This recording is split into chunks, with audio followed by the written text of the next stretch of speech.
પૂર્વ પત્નીના અપહરણના ગુનાના આરોપીને ગણતરીના કલાકોમાં છોટાઉદેપુરના ખેરકુવા ચેકપોસ્ટ ખાતે નાકાબંધી કરી પકડી પાડી ભોગ બનનારને સહી સલામત રીતે મુક્ત કરાવતી સચિન જીઆઈડીસી પોલીસ આ કામના ફરિયાદી શ્રી અંબુભાઈ ઉર્ફે કરણ ચંદુભાઈ રાઠવા નાઓની બહેન નામે રીટાના તેના પતિ રાકેશ બરસન કિરાડ સાથે આજથી આશરે 1.5 વર્ષ અગાઉ સમાજના વડીલો મારફતે છૂટાછેડા થયેલ હોય ત્યારથી બંને અલગ અલગ રહેતા હોવા છતાં ગઈ તારીખ 23/8/2025 કલાક 19:15 કલાકે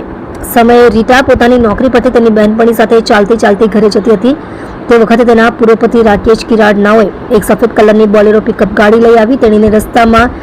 ઘરે જતા રોકી જબરદસ્તી તેનો હાથ પકડી ગાડીમાં બેસાડી તેણીનું અપહરણ કરી લઈ ગયેલ હોય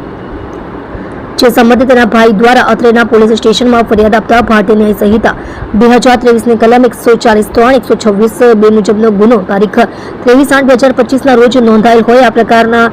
ગંભીર ગુનામાં સંડોવાયેલ આરોપી તથા ભોગ બનનારને તાત્કાલિક શોધી કાઢવા police inspector Shri K Gohil તથા second police inspector Shri B B Parmar નાઓએ તાત્કાલિક પોલીસની ટીમ રવાના કરેલ જેમાં સર્વેલન્સ સ્ટાફના હેડ કોન્સ્ટેબલ દિગ્વિજયસિંહ અજીતસિંહ તથા હેડ કોન્સ્ટેબલ સુનિલકુમાર રૂપાભાઈ તથા